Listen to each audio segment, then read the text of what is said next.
The D, man. Yeah, shout out my nigga from D's Media, you feel me? Yo, it's your boy D's Media back again with another video. Like, comment, subscribe to the channel on the road to 100K. Today we're going to talk about YSL Yak Gotti, man. A 2-hour interrogation video from 2014 just leaked to the internet, and that man doing a lot of talking. Let's jump straight into it.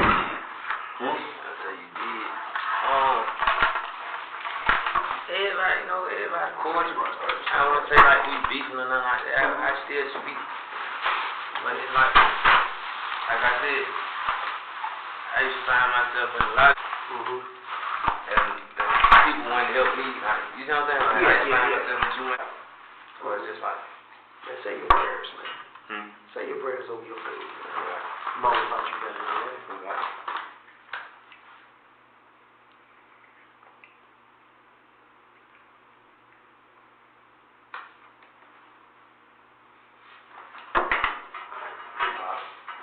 I ain't religious, man. I'm just. Nah, you're right.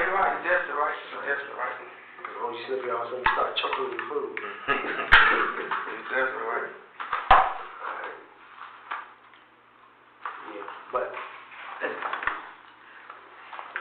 I can wait you finish eating, man. I ain't gonna talk. Now go ahead. Okay, so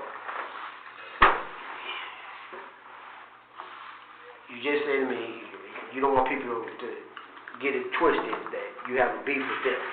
Nah, it ain't no beef. It just, you know, like, it's grown, though. Like,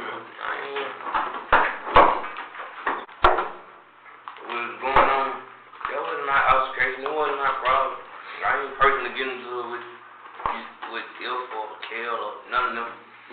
I personally don't know none of them. So it's like, if my so-called friends want to get into it with other niggas, sometimes you can't be down, like you can't be around it, or either that's the case, or you gotta change your friend. So it's like, it wasn't for me, like, I feel like a lot of niggas weren't for me, so it's like, Right. So you and Wody, y'all was cool for what, 2 years? probably longer than that. And within the year, I done so much, like, not as in, like, with this situation, but just, I got shot. It's just a lot of ongoing shit happening about it, in my own circle that I had before they came into my life in Bungard. Right. And I got shot, you right now, with a gun, and then shoot back. Where you get shot at? Or when? I think it was last time. Where? On Irish Creek in February. And why ain't you back? Hell if I know. He was high. You was high. Who was shooting at us? I don't know. We was at a block party. It was a crib block party, but it's like, everybody family feel. I see past the game, man. I see past the colors, all that. But I came to show love extra. And like, they have a little bankroll on me. It's skinny, so both pockets look like a bankroll, but it's a bankroll in one pocket.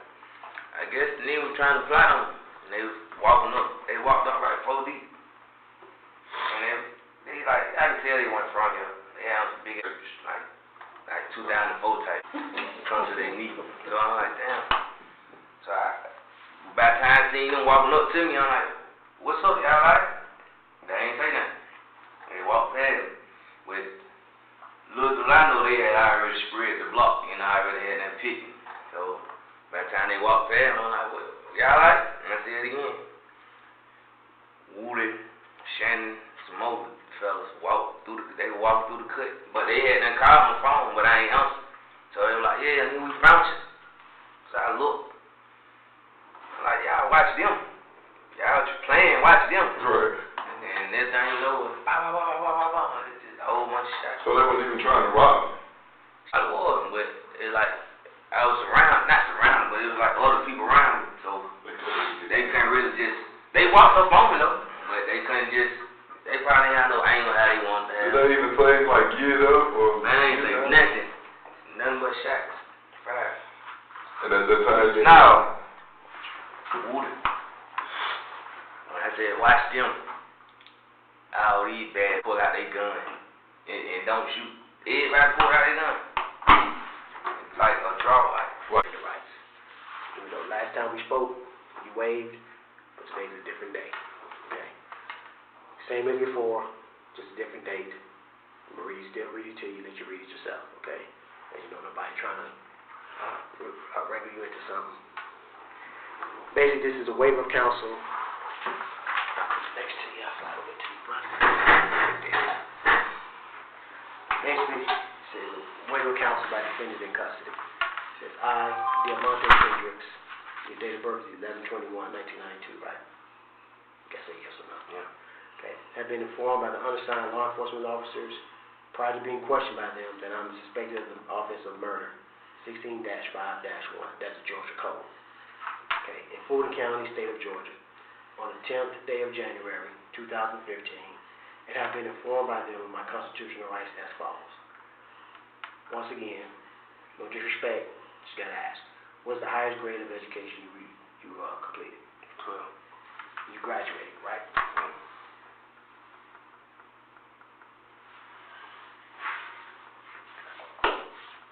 What school was that again? Great. High school.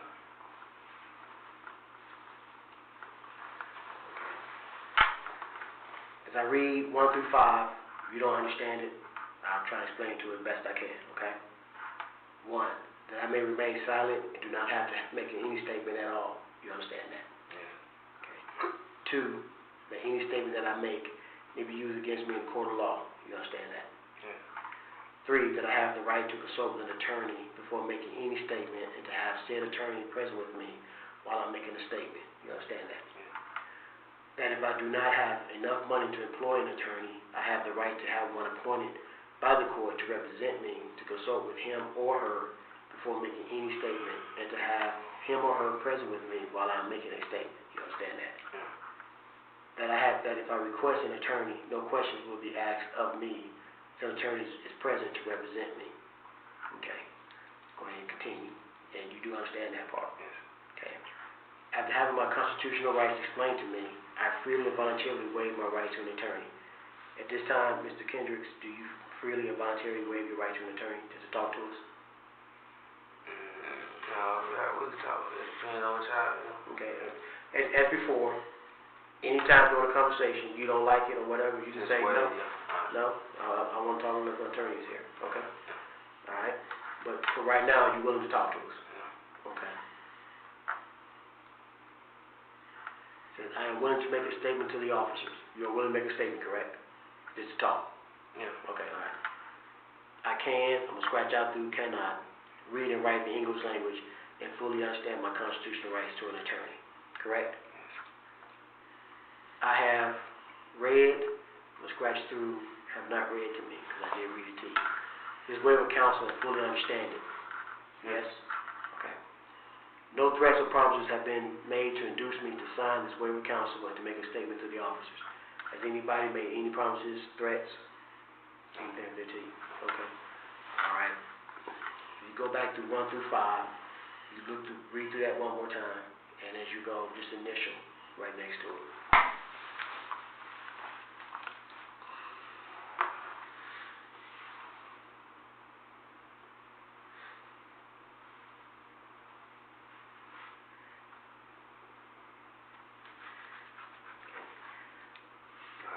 Yes, sir.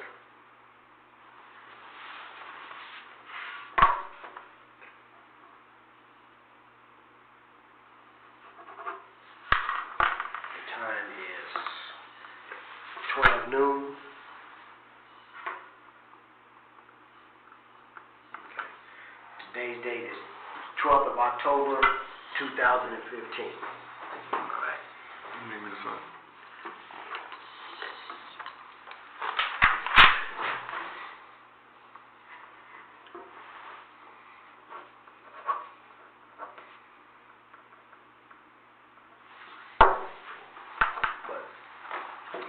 While we're talking, we can eat. Okay, so is there anything particular you'd like to have to you?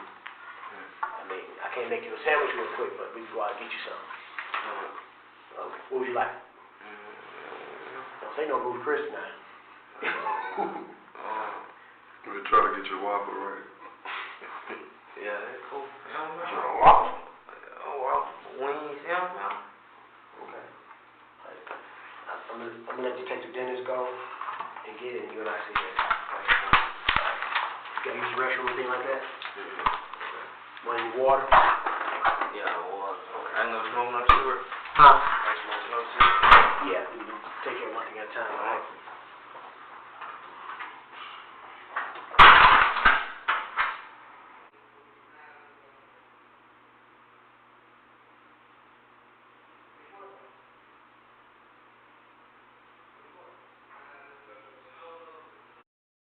Morton. You got a nickname or something?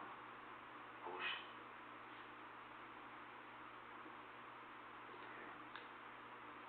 Alright. So you say you was over, excuse me, brother. So you say you was over at Kenya, right, on that night. And originally y'all stepped out for a minute and came back home. You remember where you went? I don't know. I was probably never eat. I don't know back to the. Wait. I don't remember what we did. Yeah. Too far back. Yeah. Man, that's bad. You 20, 21, right? 22? 22. Yeah. I know. Your memory's strong. Yeah, I got it. You know. And then my daily life skills, you know, I be doing a lot of things, traveling. You know what I'm saying? That's why a lot of them got personal assistants, right? Yeah. Remember everything. But it's still real bad, man. You 22 and you just like you can't remember that. But that's it. Like, what you did with your girl on one night you spent with them. Yeah, like Like say girls.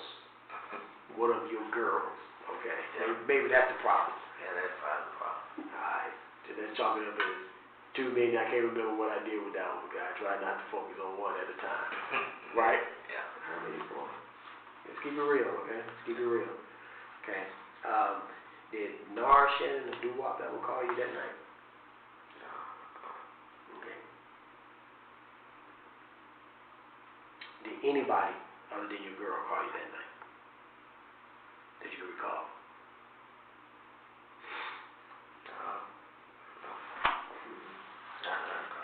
How'd you find out Peanut got killed?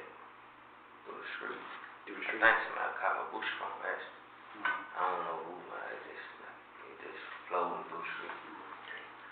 And when Bushi got the call, who told her or who suggested to her may have been involved in Peanut shooting? They said the same name.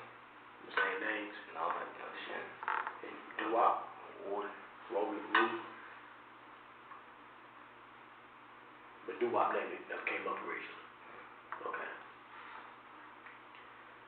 So that night, someone called Bushi and told her Nard, Shannon, and Wody had something to do with it.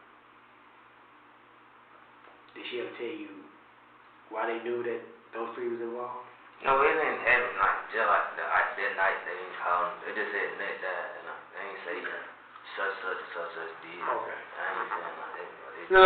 That's understood. That's understood. That's understood because that was her phone conversation, and she just related over to you. Yeah, I don't know if they stated names specifically, but I just know like they called her and said Nick killed such. Damn. But how she told you, they told her that they may have been involved. They may have been involved. That they didn't know that they did it, but I don't like. I found that out through the streets. Okay. There was them names. I don't think they happened the same night. okay, the next day or couple days later. Like 2 days later. Okay. Right. But you know Wody, right? Yeah. How long you know him? A couple years. Couple of years. Nard, Like a year. Shannon. Couple years. This is a hypothetical question. You can answer it or you don't have to answer it. But Do you think they had something to do with it? You can say yes or you can say no. I don't want to answer that. I'm not sure. I don't know. Like, I don't know where they whereabouts was during the time, so I don't know. Right. Did they ever talk to you about why they think people think they did it? It never come up. Never come up. Yeah. It's one of those, basically, kind of sound like me. Don't put me in your business unless you want Yeah, I don't get into people. Yeah, I feel it. There's too much going on. I don't get a fuck. Okay, what I just said. So you kind of remind me of me. Yeah. Don't put me, don't want me in your business, don't put me in your business. But I really don't care. I got too much shit going on. So, yeah, so I feel you. What else were the streets saying that you might have picked up on? It was because of beef, what happened at Crucial. Just a lot of he say, she say. It was because the beef was going on at one time. All going with beef. That was over the fight at Crucial. Yeah. But that had nothing to do with Peanut. It was more so with his brother, so to speak, Cal. It was beef between Cal and Woody. But somehow they pulled Peanut in. I guess so. Now, from what I'm understanding, Peanut was also trying to act like the mediator, the peacekeeper between what was going on. Yeah. Did you ever hear that? Yeah. Okay. So,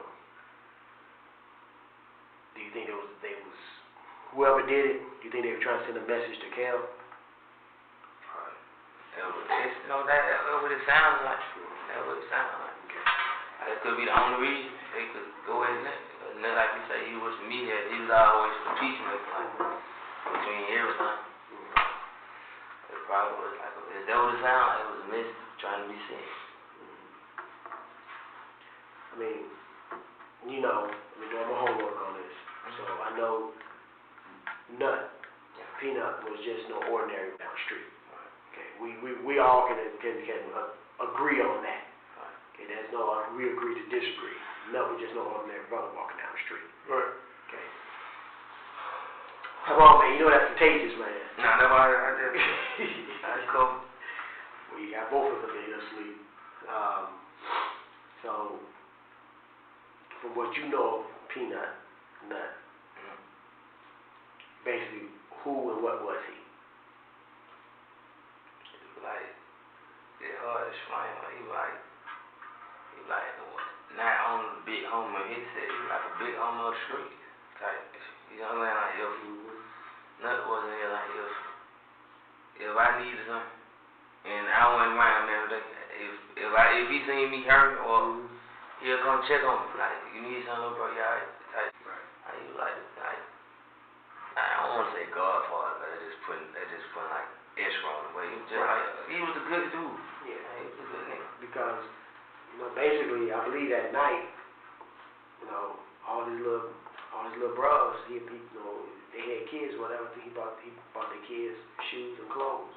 Yeah. So he was having to meet him over there because he was trying to get his hair done. Okay. He was get his hair cut. He's trying to give them their gifts. Yeah. That's pretty much what it looks like. For most of the time, he was standing out there. He wasn't waiting for the partners to come pick up their gifts and take to their kids. Yeah. So that much I can understand when you say he's a big homie of his set and the street. Yeah, the street. Yeah. It was probably wasn't even just his brothers. It probably was like a lot of other folks. You feel me? He took a lot of people on his wing. So like, you know. See, because I talked to brief discussion with one of the guys who he didn't see it, but he said, hey, I was there earlier, and he had called me over there just to pick up the gift he bought for my kid. He said, I wasn't even expecting that. So, I mean, so all around, nothing was the good guys. You know, pretty much damn what you see on the outside. You just got to know the man on the inside. Yeah. Right. Can't judge a book by a cover, you know. Right. Okay. So, in your mind eye, or you assuming, it was basically take out Nut, send a message to Cal. Yeah, that's what it seems like. You and I could agree, when you know Cal's reputation, well, he held on 2 legs, right? He said he held on 2 legs. He held on 2 legs. Yeah. Yeah. He might be one motherfucker that down like turn the lights off. Yeah. See?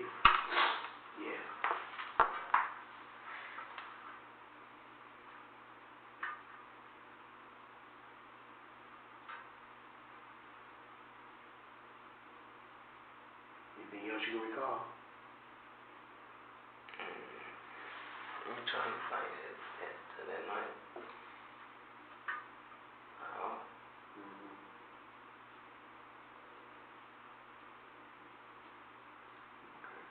Nothing else. Okay. Now let's fast forward a little bit. You know, Gotti, they pretty much became public enemy number one on both sides of the fence. Okay. Did anybody ever take a shot at Nard that you know of? Not that I know of. No, I don't think so. What about Shannon? Yeah. You took some shots at Shannon? Now, once again, I'm just asking your opinion. You can answer yes or no, or I don't even get into that. Okay? Whichever suits you. In your heart of hearts, you think those three can actually got together and did something like that?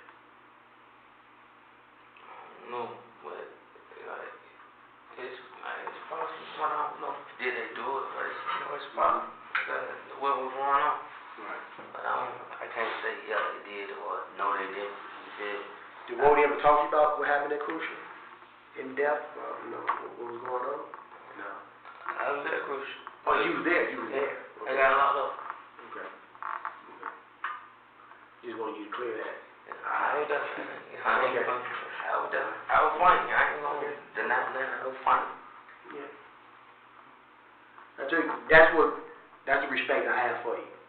That I was trying to see was you going to go to a shell, but you like, hey, I was there, man. I got caught up in that. That was really like the light for me. Like, man, you tripping. Cause like just like this time, when you find the feelings or something, and you fuck around and get locked up, and then when they hit you, like, man, what the hell you doing? But like, I got caught up in that shit. Cause you know the age-old thing says, right? No good deed goes unpunished. Yeah. Right. So you try to always look out for your boys, and guess where you at? Alright. So, do your boys ever go back and do the right thing for you? The one thing that I'm going to say is in 2024, the definition of what people say snitching is then got taunted, turned upside down, and ripped in half. I don't feel like he snitched. I felt like he did a little bit too much talking though. They got in his head and made him feel comfortable. If anybody pay attention, they got this man some chicken wings, some fries, something to drink. They made him feel comfortable, so that they can ask him certain things. But if anybody go watch the full thing, it's certain things that they asked him that he didn't answer. Like they would say, was Young Thug or was such and such involved? He'd be like, I don't know. The only part that I felt like was a little bit, he said too much. He was telling about a story where he got hit up in Pittsburgh and Shannon and Woody and them didn't bust back. And me personally, I felt like, that's too much because you just pretty much confirmed the crime happened and you was there, even though, he ended up getting hit up, but I look at it like this, man. At this point with this YSL trial, man, it's probably still stuff that's going to come to the net, Young Thug just learned a valuable lesson. It took him 906 days for him to figure it out, but your friends ain't your friends, your homies ain't your homies, They'll go put in work for you, they'll slide for you, they'll go do all of that, but when they get in that interrogation room, it ain't no guarantee that they ain't gonna snitch on you. You know what I'm saying? And a lot of people got to figure that out the hard way. A lot of people think that you could buy loyalty, you could buy trust, you could buy a person not to snitch on you. Man, you could buy a person a car, a chain, jewelry, put money in their pocket, put them on a private jet, give them a rap career, whatever you want. If that man don't want to go to prison, that man ain't going to prison. Point blank, period. And Young Thug had to figure it out the hard way, but blessings upon God, that the state made a lot of crucial mistakes in the case and Young Thug was able to walk free. Yak Gotti, I believe that he about to pretty much get found not guilty. They say 3 of his charges got dropped. So I don't know how many charges he was facing, but it's looking like, you know, that YSL Rico case just crumbled, you know. But at the end of the day, man, you know, a lot of people about to get on Yak Gotti. You know, a lot of people gonna call him a snitch. A lot of people gonna call him a rat. You know, a lot of people about to say, you know, you got finesse for some chicken and some fries, you know. But I look at it like this, man. You know, until you in that man's shoes and you going through what he going through, you can't really speak only to a certain extent, you know. Everybody on the internet gonna make it seem like they had a gangster past or they had a gangster life, but you ain't never been in a situation where you had to tell on somebody. So how can you speak on somebody and what you felt like they should have did in that situation? How we know he wasn't finessing them out of some food? How we know he just didn't want to get out of his cell for that for a little period of time? You know, but the one thing I will say is I don't feel like he snitched, but I feel like he did a little bit too much talking. When you in the streets, it's 2 things you're supposed to say when they come in there. My lawyer. That's it. You ain't supposed to ask no questions. You ain't supposed to waive no rights. You ain't supposed to confirm nothing. You ain't supposed to ask for no food, nothing. You're supposed to say 2 words, my lawyer, you know. So for a lot of you street dudes out there, y'all better get familiar with those 2 words, man, especially if you're going to be in and out of these streets, man, playing crazy and crashing out. It's only a matter of time before you're going to go down. But like I say, man, blessings to Yak Gotti, man. I wish him the best. I wish everybody the best that was involved in the YSL case. Peace, positivity, network growth, man, to all the brothers in Atlanta. You know, I feel like this going to be a wake-up call for a lot of dudes, man, to when you get your big break in life and you get your blessing, man, it's a good chance, man, you might want to leave a lot of people behind, because the same people that you would sacrifice your time, your effort, your energy, you know, give your all to, have around your kids, your family, everything, they'll turn on you, man, for the right plea deal. I'm trying to tell you, you know, so before you get in that situation, man, you just better watch your friends, man, and leave the streets alone. But I love y'all, man. Appreciate y'all for tapping in with the boy, man. Peace, positivity, network growth. Let's save these kids. It ain't never too late. We tore down in these communities. Let's build them back up, man. Thank you so much. The D, man. Yeah, shout out my nigga from D's Media. You feel me?